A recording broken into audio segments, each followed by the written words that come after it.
मैं सुनील जी खाटी बिहारी शुद्ध भारतीय। आप बिहार के तमाम छात्रगण जो कि 10वीं कक्षा में अध्ययनरत हैं उनके लिए पुनः एक लाजवाब, ज्ञानवर्धक, रोचक और परीक्षा से उपयोगी लेक्चर सीरीज प्रस्तुत कर रहा हूं। और मेरा दावा है कि आप इस लेक्चर सीरीज को 2 बार सुन लो, आपको 80% से ऊपर नंबर आवेगा। सुनील जी का वादा है हर छात्र को 80% से अधिक अंक तक पहुंचाने का इरादा है। तो लो भैया, मैं शुरुआत कर रहा हूं इस बार 10वीं कक्षा के, इस बार विज्ञान विषय से शुरुआत कर रहा हूं और विज्ञान के पहले चैप्टर से मैं शुरुआत कर रहा हूं। और रासायनिक अभिक्रिया और समीकरण, इसको मैं 2 भाग में प्रस्तुत करूंगा और भाग 1 अभी आपके सामने मैं आपको प्रस्तुत कर रहा हूं।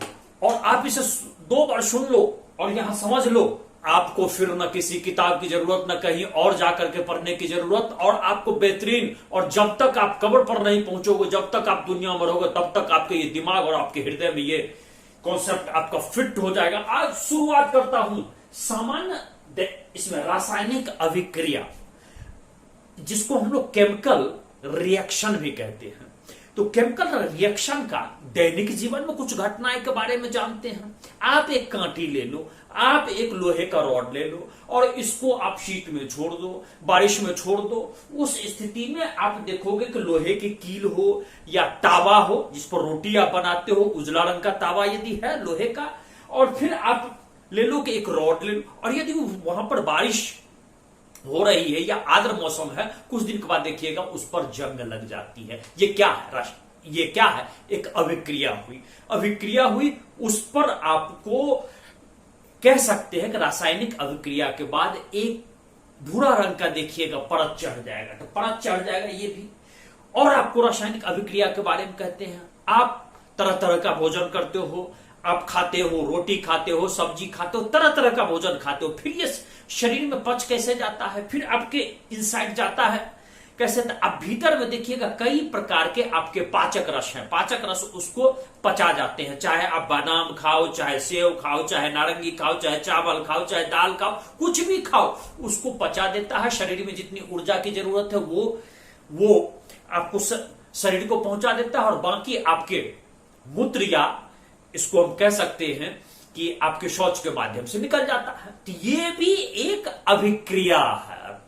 अब हम लोग देखते हैं कि इसको सामान्य शब्द में ये कह सकते हैं कि 2 तरह का परिवर्तन होता है, एक भौतिक और दूसरा रासायनिक परिवर्तन। आपने इसके बारे में 9वें वर्ग में विस्तार पूर्वक देखा होगा, लेकिन आइए अभी तो मुझे 10th के लिए देखना है। तो रासायनिक अभिक्रिया के लिए अभी जो जनरली जो देखने के बाद प्रेक्षण के आधार पर, एक्सपेरिमेंट के आधार पर कुछ 2-3 बातें से आप पकड़ सकते हैं कि ये भौतिक अभिक्रिया है कि रासायनिक अभिक्रिया है। रासायनिक अभिक्रिया पकड़ने के लिए आपको 3 बातें मैं बतलाता हूं। पहला, अवस्था में परिवर्तन हो जाएगा। अवस्था में परिवर्तन हो जाएगा, चेंजेज हो जाएगा। दूसरा, रंग में चेंज आ सकता है, कलर में चेंज आ सकता है। तीसरा, गैस का निकास और उत्सर्जन हो सकता है। भोजन ही पचता है तो आप हंसना मत, गैस का निष्कासन होता है, वायु का निष्कासन होता है, जिसको हवा भी कहते, निष्कासन होता है। तो उस तरह से फिर तापमान में भी परिवर्तन हो सकता है। तो ये सब रासायनिक परिवर्तन के एक सामान्य प्रेक्षण बिंदु है, जिसको हम देख करके पता कर सकते हैं रासायनिक परिवर्तन हुआ है कि नहीं। इससे आगे निकलते हैं कि अब रासायनिक जो अभिक्रिया होती है, इसको प्रकट करने के लिए रासायनिक समीकरण का इस्तेमाल करते हैं। समीकरण जिसको हम, अब मान लीजिए उसको भाषा के रूप में लिखे तो लंबा हो जाएगा, तो उसको हम रासायनिक समीकरण के रूप में इस्तेमाल करते हैं। जैसे कि मैं एक छोटा सा उदाहरण देता हूं, आपके पुस्तक का ही, आपके एनसीईआरटी की ही पुस्तक का उदाहरण देता हूं। तो इसमें जैसे ऑक्सीजन के उपस्थिति में हम मैग्नीशियम के रिबन को जलाते हैं, हम रासायनिक भाषा में कहेंगे दहन करते हैं, तो उस स्थिति में मैग्नीशियम ऑक्साइड में परिवर्तित हो जाता है। इसको यदि हम भाषा में लिखे तो मैग्नीशियम और ऑक्सीजन में इसको हम दहन करते हैं, इसको अभिकारक करते हैं, तो बनता क्या है? Magnesium oxide. इसको प्रोडक्ट करते हैं।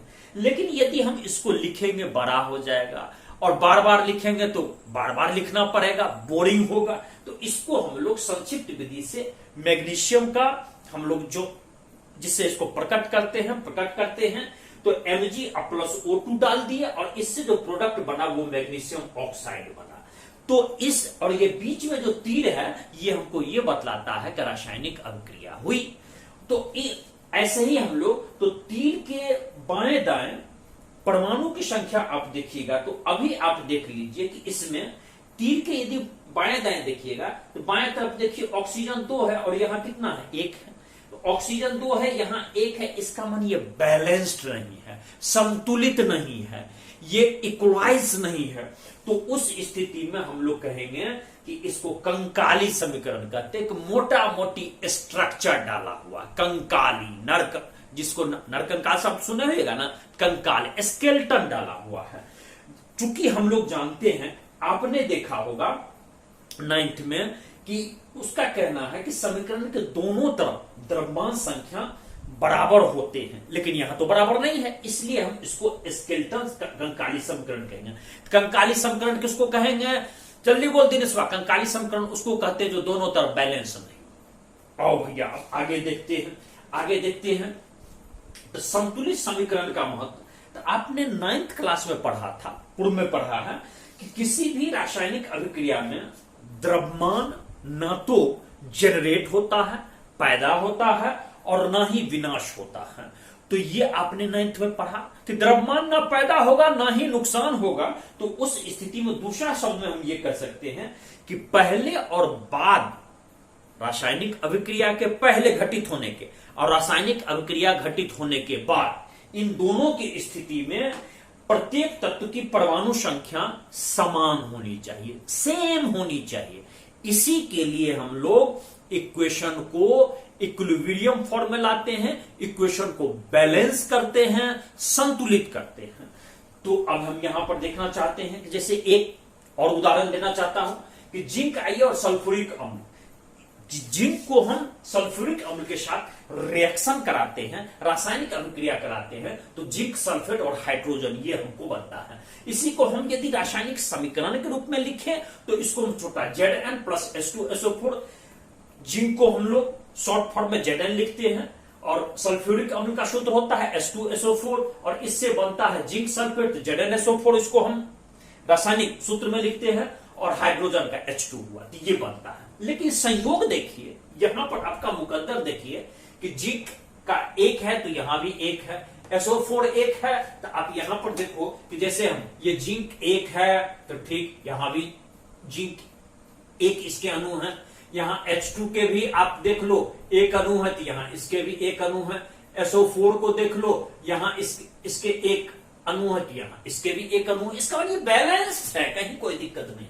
लेकिन आप यहां Fe प्लस H2O, हमको Fe3O4 और H2 देता है। ये आपको क्या, अब हम ये देखेंगे how to balance the equation, समीकरण को कैसे हम संतुलित करें। तो आप यहां देखो कि Fe प्लस H2O तो Fe3O4 और H2 बना। अब यहां पर आप देखो कि आप ध्यान पूर्वक देखना, गौर से देखना कि यहां Fe आप देखो यहां 1 है और यहां Fe देखो 3 है। अब यहां ऑक्सीजन देखो 1 है तो यहां 4 है। आप ही देख लो, और यहां तो हम देखें ये तो बैलेंस्ड नहीं है, ये असंतुलित है, तो ये इसको हम कहेंगे कंकाली समीकरण। अब संतुलित समीकरण बनाने के लिए आपको एक छोटा सा तरीका बतलाते हैं, हिट एंड ट्रायल। इसको कहते हैं कि आप जांच विधि से बनाओ। तो जांच विधि से बनाने का सबसे सामान्य तरीका आपको बतलाते हैं, इसमें जिसकी सबसे ज्यादा संख्या हो पहले उसको बैलेंस करने की कोशिश करो। तो मैंने देखना शुरू किया तो मैं दोनों तरफ देखता हूं, इसमें सबसे ज्यादा संख्या देखना शुरू करता हूं। तो आप देखो यहां पर सबसे ज्यादा संख्या यहां पर है O4, ऑक्सीजन 4 है और इधर 1 है। तो पहले हम ऑक्सीजन को, जिसकी सबसे ज्यादा संख्या दी हुई है किसी एक तरफ, उसको बैलेंस करने की कोशिश करेंगे। इसको बैलेंस करने के लिए कोशिश हमने किया, यहां 4 लगा दिए। चूंकि इधर 4 था, O4 था, तो इसको 4 लगा दिए। तो अब देखिए यहां ऑक्सीजन भी 4 हो गया। लेकिन अब दिक्कत क्या हुआ, अब मुकद्दर हमारा साथ यहां नहीं दिया कि H2 को, तो यहां H2 हम उतार दिए थे, लेकिन अब H2 के आगे 4 आने के बाद अब H2 की संख्या इधर हो गई 4। अब 4 हो गई तो अब कोशिश करेंगे कि हम H2 को अगले कदम में बैलेंस कर ले। तो इधर 4 हो गया तो 4 था, बस हम इधर भी इसके सामने क्या किए, यहां पर हम 4 जोड़ दिए। तो अब देखिए यहां पर 4H2 हो गया, 4H2 हो गया, O भी 4, यहां O भी 4। लेकिन अब समस्या हमको क्या है कि इधर जो हम देख रहे हैं ऊपर से ही Fe3 आ रहा है, Fe3 आ रहा है, Fe3 आ रहा है। अब इधर जो हम देख रहे हैं कि आयरन की संख्या 3 है, तो हम चुपचाप इधर 3 लगा दिए। अब आपका बैलेंस्ड हो गया, Fe 3 है तो इधर भी Fe 3 है, H2 4 है, H2 4 है, O आप देखो 4 की संख्या में है तो O 4 की संख्या में, बैलेंस्ड हो गया, संतुलित हो गया, टेंशन से दूर हो गया। लेकिन यहां पर यदि हम पूछे जो कौन सॉलिड है, कौन लिक्विड है, कौन आपका ठोस है, कौन द्रव है, तो आप नहीं बता पाइएगा। तो इसलिए इसको हम लोग कहते हैं कि एक इसको हम सिंबल से प्रकट करते हैं। जैसे देखिए यदि हम ब्रैकेट में G लिख दे तो ये गैस को सूचित करेगा, यदि हम L लिख देते द्रव का अंग्रेजी क्या होता है, लिक्विड, इसलिए उसको L से प्रकट करते हैं। और यहां पर जलीय, इसको हम AQ से एक्वेटिक से हम लोग प्रकट करते हैं।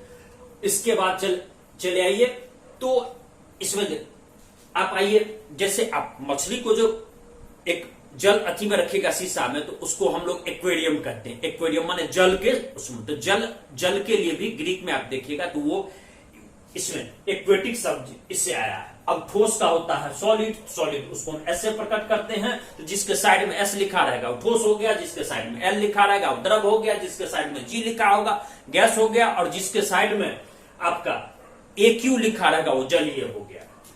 अब हम यहां पर देखते हैं, और एल लिखा रहेगा तो वो द्रव को आपको बतलाएगा, एल लिखा रहेगा लिक्विड, द्रव।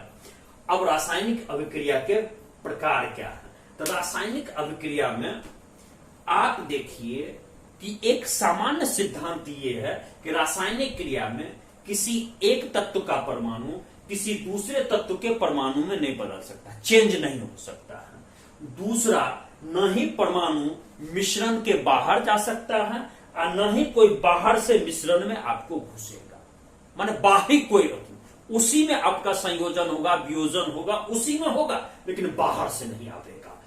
तो किसी रासायनिक अभिक्रिया में परमाणु का आपस में आबंध टूटता है या जुड़ता है, उसी से आपको नया पदार्थ बन सकता है। इन्हें जो ऊपर से कोई नया चीज में टपक गया या कोई नया चीज जो है बाहर भाग, कोई चीज टूट करके बाहर भाग गया, नहीं, उसी में जोड़ जुटेगा, घटेगा और नया पदार्थ बनेगा। ये इसका कहना हुआ। अब जैसे उदाहरण देता हूं, कैल्शियम ऑक्साइड हुआ, ये सॉलिड है, उसमें हम जल मिलाते हैं, ये लिक्विड है, द्रव है, तो कैल्शियम हाइड्रोक्साइड CaOH2 बना, ये आपको जलीय सॉल्यूशन है। तो इसको हम लोग कैल्शियम ऑक्साइड को बिना बुझा हुआ चूना भी कहते हैं। तो इसको हम देखें, और ये जो आपका बनता है कैल्शियम हाइड्रोक्साइड, इसको बुझा हुआ चूना कहते हैं। तो इस अभिक्रिया में कैल्शियम ऑक्साइड में हम लोग जो जल मिला करके जो एकल उत्पाद बनता है, उसको जिसको हम लोग कहते हैं बुझा हुआ चूना कहते हैं, कैल्शियम हाइड्रोक्साइड कहते हैं। तो वो जो हमको बनता है इसमें, तो इसमें ये आपको एक नया बना, और इससे यही एकल जो मिल करके बना, उसी को मिल करके बनने की प्रक्रिया को हम लोग संयोजन अभिक्रिया कहते हैं। संयोजन मीन्स एडिशन, जुटना, उसको जुट करके नया होना, तो ये संयोजन, इसको कहते हैं एडिशन। तो इसको अब जैसे CaOH2 ये आपका जलीय सॉल्यूशन है, Ca2 ये गैस कार्बन डाइऑक्साइड गैस है, CaCO3 इसमें कैल्शियम कार्बोनेट बना, तो कैल्शियम कार्बोनेट बना, ये सॉलिड है, और H2O बना, तो कैल्शियम कार्बोनेट बना, इसको और ये और आपको H2O बना, ठीक। तो चलो भैया कैल्शियम कार्बोनेट, इसको हम छोटा फॉर्म में लिख देते हैं। अब बुझे हुए चूने के विलयन के प्रयोग जब हम लोग करते हैं, तो आप देखिएगा इसको दीवार पर जब लगा दीजिएगा, पोत दीजिएगा, तो 2-3 दिन के बाद वो उसको दीवार पर जो पोचारा करते तो चमकने लगता है, जिसको गांव भर में देखिएगा दिवाली के पहले पोचारा भी किया जाता है। तो उस पर जब दीवार पर आप उसको चलाते हैं, ब्रश से चलाते हैं, तो कैल्शियम कार्बोनेट की एक पतली परत बन जाती है, और पतली परत के 2-3 दिन के बाद जो कैल्शियम कार्बोनेट की पतली परत वो जब उसको पकड़ लेती है तो उस स्थिति में दीवार में चमक आ जाता है। आप पोचारा कीजिएगा तो शाइनिंग चला आवेगा। इसलिए देखिएगा शादी विवाह मुंडन किसी भी फंक्शन के पहले पोचारा कर दिया जाता ताकि घर देखने में खूबसूरत लगे, चमके। अब सामान्य भाषा में इसको हम कह सकते हैं कि जब दो या दो से अधिक पदार्थ संयोग करके एकल पदार्थ बनावे, एक पदार्थ बनावे, तो उस स्थिति में संयोजन अभिक्रिया कहते हैं। संयोजन अभिक्रिया की किसको कहते हैं? जल्दी बोल दिनेश भाई, जल्दी बोल। तो जब दो या दो से अधिक पदार्थ संयोग करके सिंगल प्रोडक्ट बनाता है तो उसको हम लोग संयोजन क्या कहते हैं? तो उसको हम लोग संयोजन अभिक्रिया कहते हैं। बिल्कुल सही बोला दिनेश भाई, तुमको 80% नंबर आएगा। अब आइए उष्माक्षेपी अभिक्रिया। उष्माक्षेपी माने क्या? उष्मा निकलना, ताप निकलना। कुछ ऐसा अभिक्रिया होता है जिसमें आपको उष्मा पैदा होती, उसी को उष्माक्षेपी कहते हैं, जो हीट उससे निकलता है। अब यहां जिन अभिक्रिया में उत्पाद के निर्माण में उष्मा भी ऊपर से उत्पन्न होता है प्रोडक्ट के साथ, उसको हम लोग उष्माक्षेपी प्रक्रिया कहते हैं। जैसे उदाहरण देता हूं, आप CH4 गैस है, मीथेन के रूप में हम जानते हैं, उसका ऑक्सीजन है, 2O2 गैस है, ये आपको CO2 गैस बनता है, और ट्वाइस H2O ये भी आपको बनता है। इसको हम लोग कहते हैं कि ट्वाइस H2O। अब आप देखिए यहां पर ऊर्जा के रूप में काफी ऊर्जा मुक्त होती, इसमें ऊर्जा काफी तो नहीं बल्कि ऊर्जा मुक्त होती है। इसको उष्माक्षेपी अभिक्रिया कहते हैं। तो आपने संयोजन अभिक्रिया जान लिया, उष्माक्षेपी अभिक्रिया जान लिया। जरा जल्दी से बोल गणेश बात, तुमको 80% नंबर लगा है, नहीं तो मारेंगे 10 गिनेंगे। उष्माक्षेपी अभिक्रिया किसको कहते हैं? जल्दी बोल गणेश बात, नहीं तो मारूंगा। हाँ तो नस फाड़ दूंगा। ठीक है, जिस अभिक्रिया में उष्मा निकलता है, उत्पादन होता है, उसको हम उष्माक्षेपी अभिक्रिया कहते हैं। वाह वाह वाह, तुमको 80% नंबर आएगा। संयोजन अभिक्रिया किसको कहते हैं? तो जब दो या दो से अधिक प्रोडक्ट अभिक्रिया करके एक नया प्रोडक्ट उत्पाद करे तो उसको हम लोग संयोजन अभिक्रिया कहते हैं। वाह वाह वाह वाह वाह रे मोहना, तुमको 80% आवेगा। इस तरह से मैं सुनील जी खाटी बिहारी आपसे इजाजत ले रहा हूं। दूसरे भाग में मैं बहुत जल्दी मिलूंगा। और यदि आप सुनील जी खाटी बिहारी यूट्यूब चैनल पर नए हैं तो भैया आप बिहार से कहीं से भी हो, चाहे किसी भी जिला से हो, गांव से हो, शहर से हो, आप सुनील, ये फ्री चैनल है, इसको सब्सक्राइब करो, लाइक करो, अपने मित्रों को बतलाओ। जब तक 80% ना आएगा चैन से नहीं लूंगा। जय बिहार, जय भारत। बहुत जल्दी अगले आपको लेक्चर मिल रहा हूं।